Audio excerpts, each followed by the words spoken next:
नमस्कार दोस्तों, स्वागत है आप सभी का हमारे YouTube चैनल विनीत वर्मा पर। दोस्तों, आज हम शुरुआत करेंगे एक नए एक्ट की, जो यूपी एपीओ की मुख्य परीक्षा और जो आपका यूपी पीसीएसजे का एग्ज़ाम होना है उसके मुख्य और प्रारंभिक परीक्षा से लेकर मुख्य परीक्षा तक पूछा जाता है। और एमपी डीपीओ के ये प्रारंभिक परीक्षा में पूछा जाएगा और बिहार के भी एग्ज़ाम में ये पूछा जाता है।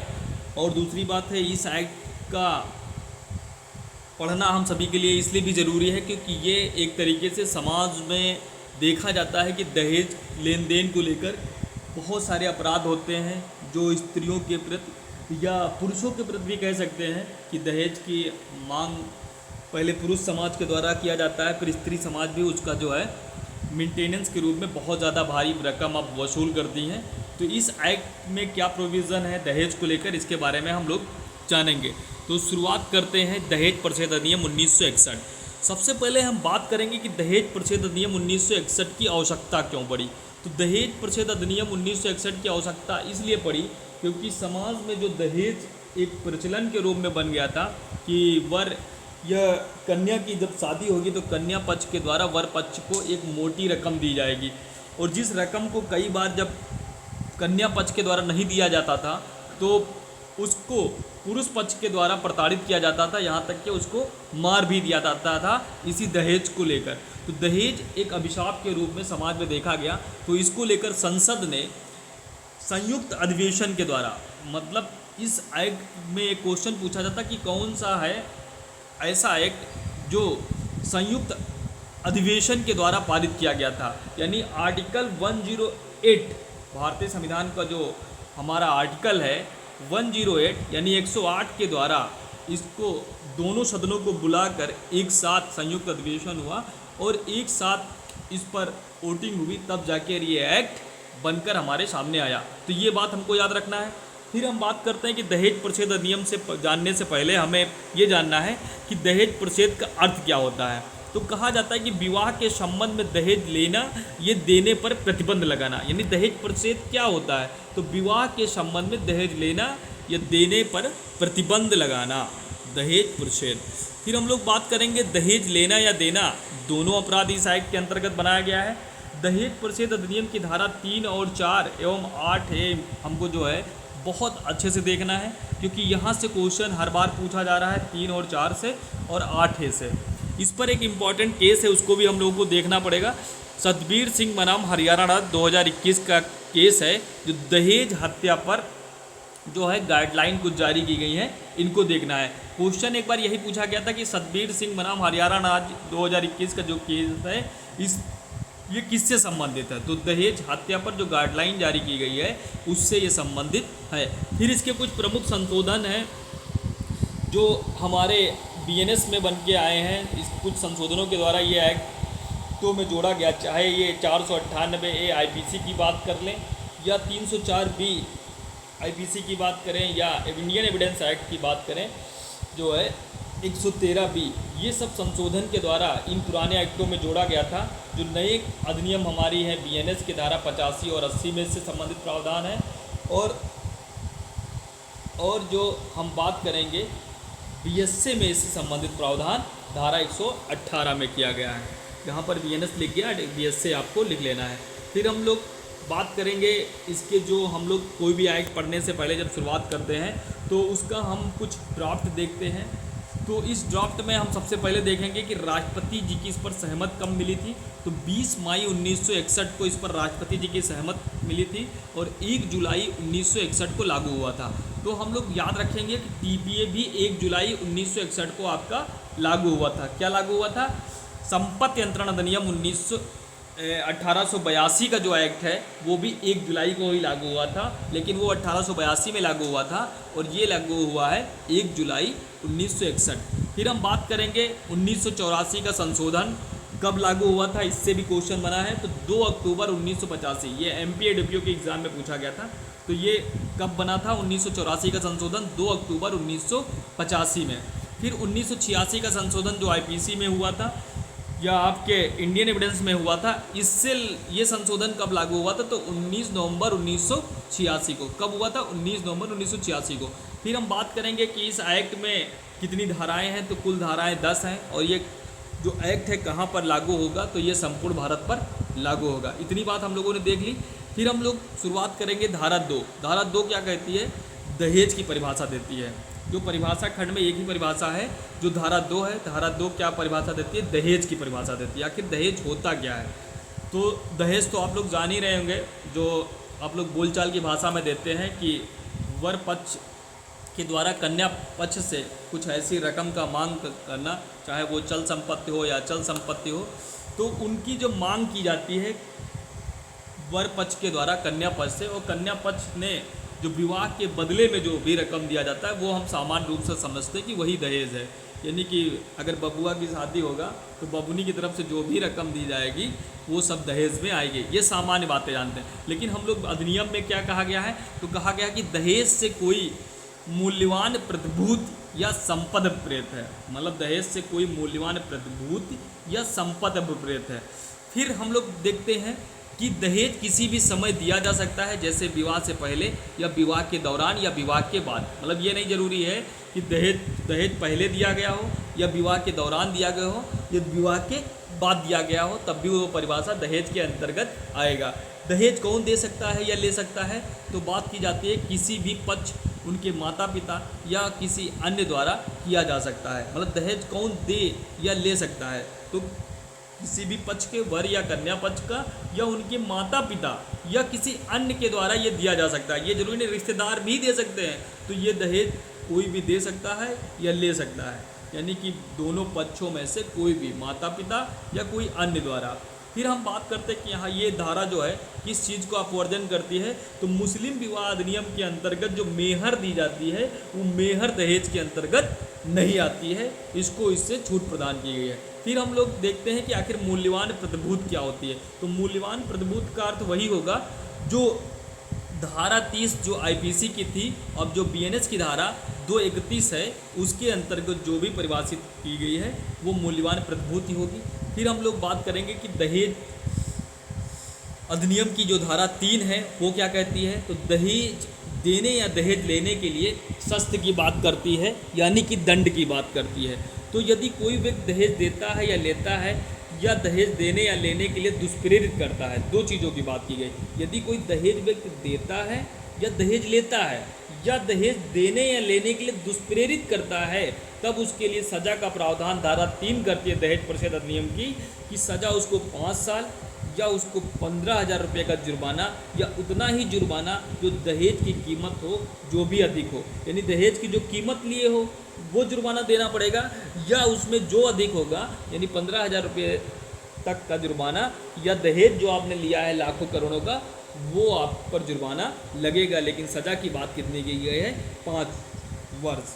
अपवाद यहाँ पे क्या दिए गए हैं? धारा 3 में कुछ अपवाद दिए गए हैं। पहला अपवाद है कि विवाह के समय वर या वधू को दिए जाने वाले उपहार, यानी बशर्ते कि नियमानुसार सूची में दर्ज किए गए हों और उन पर कोई मांग ना की गई हो।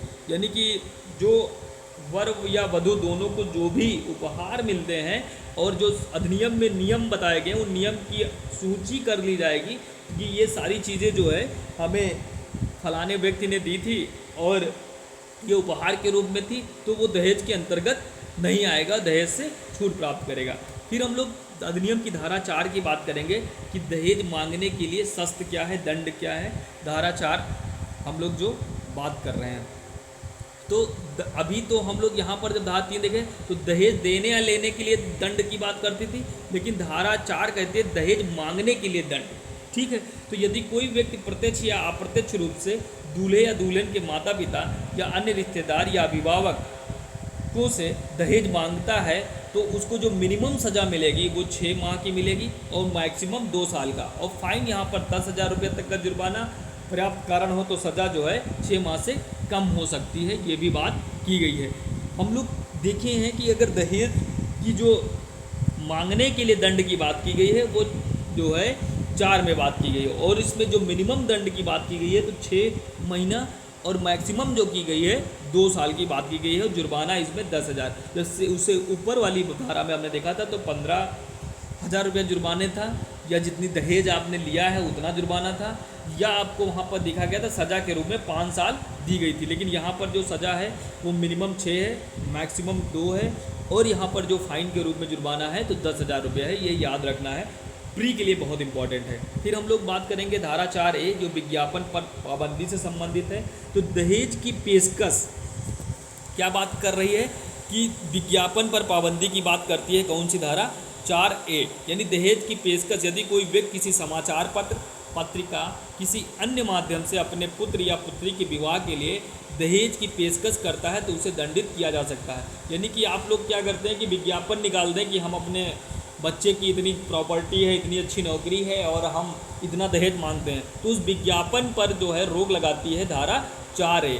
फिर ये बात क्या करता है, विज्ञापन का प्रकाशन, यदि कोई व्यक्ति किसी विज्ञापन को मुद्रित, प्रकाशित या प्रसारित करता है जिसमें दहेज की पेशकश की गई है तो उसे दंडित किया जाएगा। यानी दहेज की आप पेशकश के लिए मांग करेंगे, विज्ञापन करेंगे तो वही दंड है जो मिनिमम 6 वर्ष होगा, मैक्सिमम 5 वर्ष होगा, फाइन उतना होगा जो धारा 3 के अंतर्गत बताया गया था, 15,000 रुपया यहाँ पर फाइन के रूप में चार्ज किया जाएगा।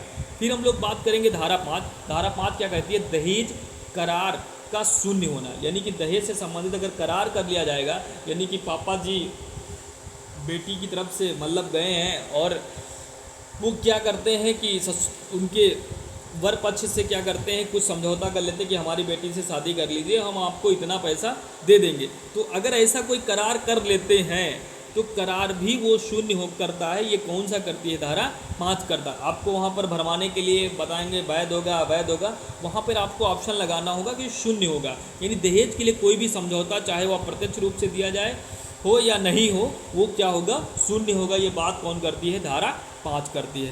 धारा 6 क्या बात करती है कि दहेज का पत्नी या उसके वारिसों के फ़ायदे के लिए होना। अगर दहेज का जो है पत्नी या उसके वारिसों के फ़ायदे की बात कौन करता है? 6 करती है। यानी दहेज का अंतरण, यदि दहेज शादी से पहले प्राप्त किया गया था तो शादी की तारीख से 3 महीने के भीतर स्त्री को हस्तांतरित किया जाएगा। यानी कि कोई भी व्यक्ति यदि दहेज मांग करता है तो जो हम जिस दिन उसको दहेज प्राप्त हुआ था उस दिन शादी की तारीख थी, तो शादी की तारीख से 3 महीने के भीतर स्त्री को हस्तांतरित किया जाएगा। यदि दहेज शादी से के समय या बाद में प्राप्त किया गया है तो स्त्री को हस्तांतरित करना होगा। यानी कि अगर स्त्री की मृत्यु हो जाती है तब दहेज का क्या होगा? यदि स्त्री की मृत्यु हो जाती है और उसकी संतान नहीं है तो दहेज स्त्री के अभिभावक को हस्तांतरित किया जाएगा अगर संतान नहीं है, और यदि संतान है तो संतान को दिया जाएगा। यदि स्त्री अवयस्क है तो 18 वर्ष पूर्ण होने पर उसको दिया जाएगा। अगर ऐसा नहीं किया जाएगा, अंतरण नहीं किया जाएगा, तो इसके लिए सज़ा का प्रावधान है जो धारा 4 में था, 6 महीने का, और जो मैक्सिमम उसको जो दंड दिया जा सकता है 2 वर्ष का जुर्माना, जो 5,000 रुपया मिनिमम और मैक्सिमम उस पर 10,000 रुपया जुर्माना दिया जाएगा। जो लोग दहेज देकर बैठे हुए हैं वो दहेज अपने क्या करें? वापस कर दें शादी के 3 महीने के भीतर उस स्त्री को। अगर स्त्री मृत्यु को प्राप्त हो गई है तो उसके माता पिता को दे दिया जाए, अगर उसकी संतान है तो संतान को दिया जाए। अगर संतान या स्त्री अवयस्क है तो 18 वर्ष पूर्ण होने पर उसको क्या होगा? दहेज वापस दे दिया जाए। अगर वापस नहीं करते हैं तो 6 महीने का मिनिमम दंड या मैक्सिमम 2 वर्ष मिल सकता है। जुर्माना 5,000 रुपया या 10,000 रुपया लग जाएगा। फिर हम लोग बात करेंगे धारा 7 जो कहता है अपराधों का संज्ञान। कौन संज्ञान ले सकता है दहेज के मामले में?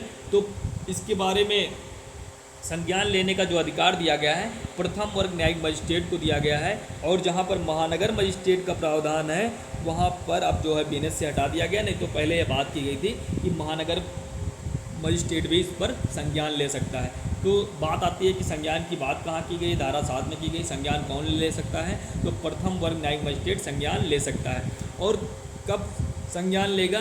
तो ये संज्ञान कैसे लेगा इसके बारे में बात की गई इसी धारा में। तो स्वतः संज्ञान या पुलिस रिपोर्ट पर, या पीड़ित या उसके माता पिता या रिश्तेदार द्वारा, या मान्यता प्राप्त संस्था या संगठन के द्वारा परिवार पर संज्ञान ले सकता है। यानी मजिस्ट्रेट पुलिस रिपोर्ट पर, पीड़ित या उसके माता पिता या रिश्तेदार के द्वारा संज्ञान ले सकता है, या कोई मान्यता प्राप्त संस्था या संगठन है उसके परिवार पर मजिस्ट्रेट प्रथम वर्ग न्यायिक मजिस्ट्रेट संज्ञान ले सकता है। इसके बारे में धारा 7 बात करती है। फिर इसी में हम देखते हैं कि जो सीआरपीसी का चैप्टर जो 36 था, पीएनएस का चैप्टर 38 हो गया है। कुछ अपराधों को संज्ञान करने के लिए परिसीमन के प्रावधान इस अधिनियम पर लागू नहीं होते हैं। मतलब ये जो संज्ञान करने की जो परिसीमा है, इस जो चैप्टर 38 में बीएनएसएस की बताई गई है, उसके प्रावधान इस पर लागू नहीं होते हैं। फिर हम लोग तीसरी बात इसमें देखते हैं कि अपराध से व्यथित व्यक्ति द्वारा किया गया कोई कथन ऐसे व्यक्ति को इस अधिनियम के अधीन अभियोजन का भागी नहीं बनाएगा। फिर हम लोग बात करेंगे धारा 8। धारा 8 क्या बात करती है कि अपराधों का कुछ प्रयोजनों के लिए संज्ञेय होना तथा जमानतीय और अशमनीय होना। तो इस अधिनियम के अपराध जो है अजमानतीय एवं अशमनीय होंगे। ये जो है 1986 में संशोधन के द्वारा जोड़ा, यानी कि आप दहेज से संबंधित जो भी अपराध होंगे उसमें जो है जमानतीय नहीं है और ये अशमनीय होंगे। ये बात कौन करती है? तो धारा 8 करती है। फिर हम लोग बात करेंगे धारा 8A, जो कुछ मामलों में सबूत के भार के बारे में बात करती है कि इन सब मामलों में सबूत के भार किस पर होगा। यदि कोई व्यक्ति धारा 3 एवं 4 के अधीन अभियोजित किया जाता है तो आरोपी पर ही साबित करने का भार होगा कि उसने यह अपराध नहीं किया है। यानी जिस पर आरोप होगा, साबित करने का जो भार होगा उसी पे होगा जो धारा 3 और 4 के अंतर्गत अपराध करता है। ठीक है। फिर हम लोग बात करते हैं धारा 8B, जो बात करती है दहेज निषेध अधिकारियों की नियुक्ति, यानी दहेज की रोकथाम के लिए जो अधिकारियों की नियुक्ति की बात करती है वो धारा 8B करती है। यहाँ क्या करती है कि राज्य सरकार नियुक्त इन अधिकारियों की जिम्मेदारी दहेज से संबंधित अपराधों को रोकना और अभियोजन के लिए सबूत इकट्ठा करना है। वे राज्य सरकार द्वारा सौंपे गए अतिरिक्त कार्य भी कर सकते हैं। हम लोग बात करेंगे धारा 9 की, जो नियम बनाने की शक्ति होती कि इस संबंध में दहेज प्रतिषेध संबंध में नियम कौन बना सकती है। तो यहाँ पर ये शक्ति दी गई है केंद्रीय सरकार को, ना कि राज्य सरकार को। फिर हम लोग लास्ट में बात करेंगे कि नियम बनाने की जो धारा 10 में किसको शक्ति दी गई है, तो राज्य सरकार को दी गई है, ना कि यहाँ पर केंद्र सरकार को। तो ये नियम जो इस अधिनियम को सुचारू रूप संचालन करने से संबंधित नियम कौन बना सकता है? धारा 10 के अंतर्गत राज्य सरकार बना सकती है। और वो नियम का उद्देश्य क्या होना चाहिए उसके बारे में हम लोग देखते हैं। तो ये नियम का उद्देश्य होना चाहिए अधिनियम के प्रावधानों को स्पष्ट करे, अधिनियम के क्रियान्वयन में शामिल अधिकारों की शक्तियों और कर्तव्यों को निर्दिष्ट करे और दहेज से संबंधित अपराधों की रिपोर्टिंग और अन्य मामलों पर ध्यान देने के संबंध में बात की गई। ये सारी बातें जो हमने अभी तक की वो सारी प्री तक थी। अब हम लोग देखेंगे कि हमारे यूपी एपीओ के एग्ज़ाम में या जहाँ पर ये मेंस के एग्ज़ाम में पूछा जाएगा तो क्वेश्चन क्या बन सकते हैं। क्वेश्चन बन सकता है आपसे दहेज क्या है, दहेज की परिभाषा दीजिए, या विभिन्न अधिनियमों में इससे संबंधित जो प्रावधान है उसका वर्णन कर दीजिए। क्या दहेज लेना या देना दंडनीय है, अपराध का वर्णन कीजिए। अगर ऐसा कोई क्वेश्चन आता तो इसके बारे में हम कैसे लिखेंगे, इसके बारे में हम लोग देखते हैं। तो सबसे पहले हम देंगे कि दहेज का सामान्य परिचय दे देंगे। तो दहेज का सामान्य परिचय जैसे कि इसमें लिखा गया है कि दहेज से तात्पर्य है वह संपत्ति जो विवाह के समय वधू के परिवार की तरफ से वर को दी जाती है। यानी भारत में इसे दहेज, हुंडा या वर दक्षिणा के नाम से भी जाना जाता है। दहेज उन सामाजिक व्यवहारों में से एक है जिसे कोई शिक्षित वर्ग के साथ इसे स्वीकार नहीं करेगा। तो दहेज की एक सामान्य परिचय दे देना है। फिर इसके बाद हमको क्या करना है कि जो विभिन्न अधिनियमों में इससे संबंधित प्रावधान है उसके बारे में कि भारतीय विधि में दहेज या इससे संबंधित विभिन्न अधिनियमों या संहिता में वर्णित किए गए हैं। जो नंबर 1 है कि दहेज प्रतिषेध अधिनियम में दहेज को प्रसिद्ध किया गया है और दहेज प्रतिषेध यानी वर वधू को भेंट सूची रखा जाना नियमावली एक बनाई गई है 1985 की, उसको हमको लिखना है। भारतीय साक्ष्य अधिनियम 1872 जो है उसकी जो धारा थी 113A 113B 113A क्या कहती थी कि किसी विवाहित स्त्री द्वारा आत्महत्या के दुष्कर्म के बारे में उपधारणा। 113B जो कहती थी दहेज मृत्यु के बारे में उपधारणा। अन्य विधि में और क्या था कि भारतीय दंड संहिता में भी इससे संबंधित प्रावधान था। चैप्टर इसमें 20A की जो धारा थी 498B जो बात करती थी कि किसी स्त्री के पति या पति के नातेदार द्वारा क्रूरता करना। फिर इसी में बात की गई थी 304 जो है B जो दहेज मृत्यु की बात करती थी।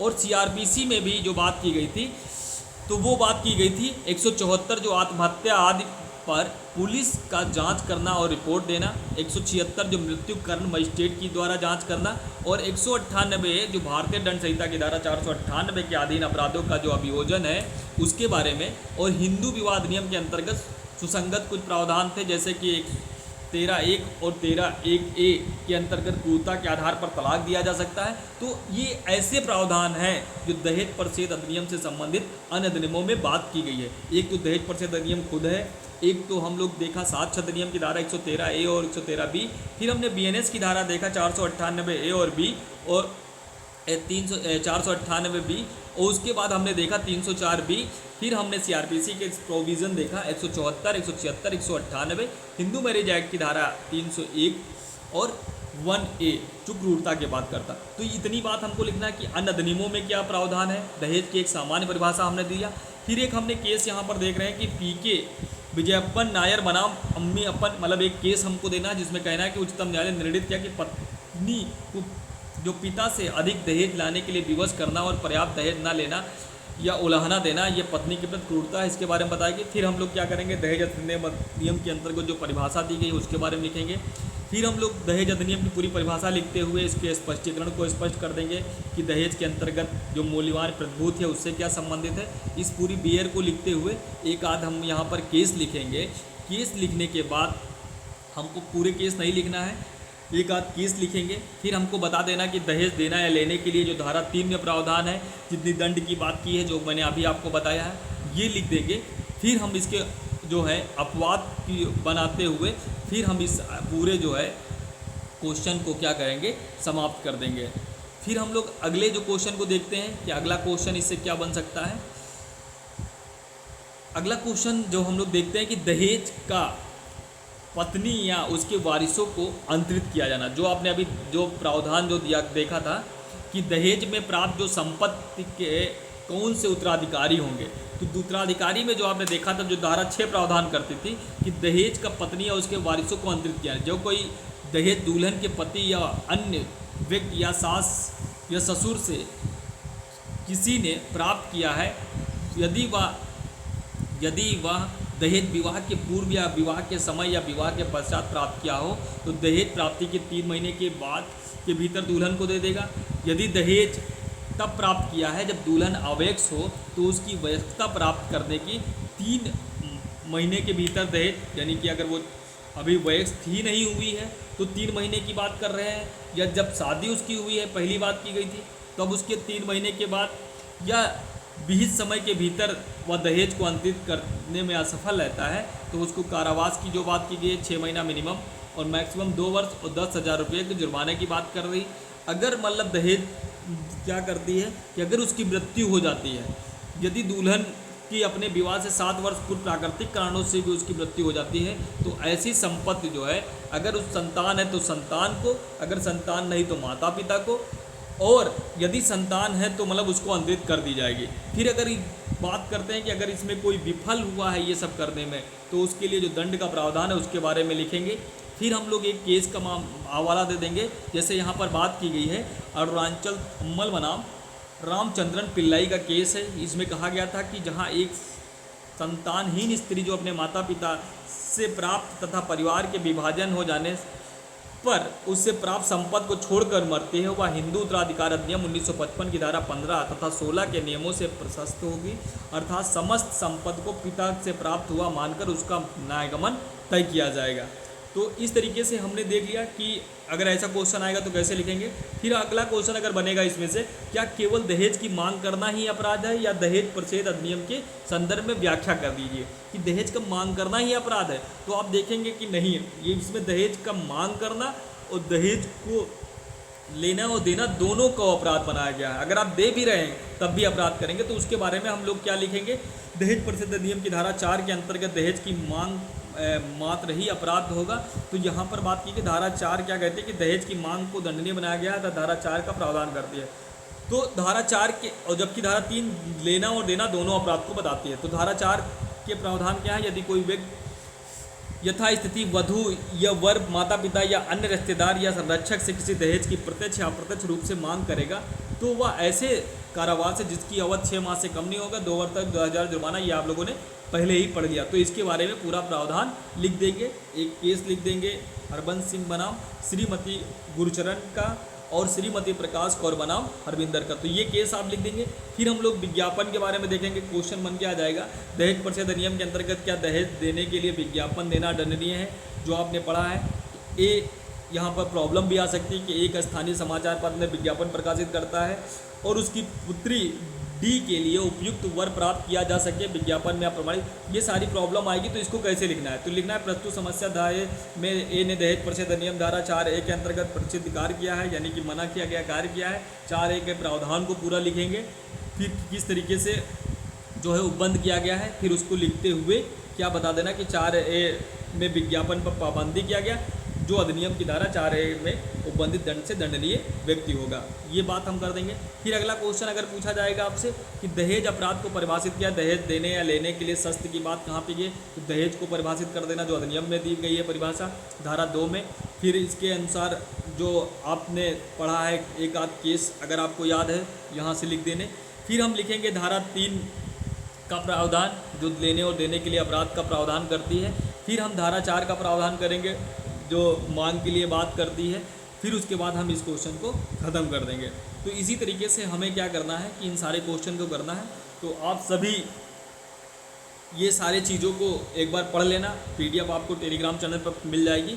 तो इस तरीके से हम प्री और मेंस के हिसाब से क्वेश्चन को देखेंगे और अपना जो है माइंड सेट कर लेंगे, और उस हिसाब से हमें क्या करना है, अपनी पढ़ाई को क्या करना है, आगे बढ़ाना है। हम लोग अंतिम क्वेश्चन देखेंगे कि दहेज प्रतिषेध अधिनियम की में अधिकारी की नियुक्ति कौन करता है, और दहेज प्रतिषेध अधिकारी की शक्तियों का वर्णन करना है कि इसको शक्ति कौन सी है। तो इसमें धारा 8B आपको लिख देना है, जो 8B मैंने अभी आपको बढ़ाया है। और उसके बाद हमें क्या करना है कि इसमें जो नियुक्ति करने की बात की गई है, इस पूरी धारा को लिख देंगे और ये क्वेश्चन आपका पूर्ण हो जाएगा। तो इस तरीके से आपसे इतने ही क्वेश्चन बन सकते हैं, और इनके बारे में जो आपको हम क्वेश्चन टेलीग्राम पे भेज देंगे, आप लोग लिखकर हमें भेज देंगे। और एक तरीके से फॉर्मेट यही आप रखना अपना कि संबंधित जो धारा में जो भी आपसे पूछा जा रहा है संबंधित, उससे सामान्य बातें पहले लिखना, सामान्य बातें से धारा में जो प्रावधान है, अगर उससे संबंधित आपको 1-2 केस हैं वो लिखते हुए, और जो क्वेश्चन में पूछा गया उसको बताते हुए निष्कर्ष आपको लिख देना है, और इस तरीके से आपका जो है क्वेश्चन पूरा हो जाएगा। तो दोस्तों मिलते हैं हम आप सभी को अगले वीडियो में। आप सब हमें कमेंट करना कि अगला आपको वीडियो कौन सी चाहिए। अगला हम एक्ट पढ़ेंगे जो है पॉक्सो एक्ट, जो बहुत मज़ेदार एक्ट है। तो इसी के साथ हम लोग विदा लेते हैं। धन्यवाद।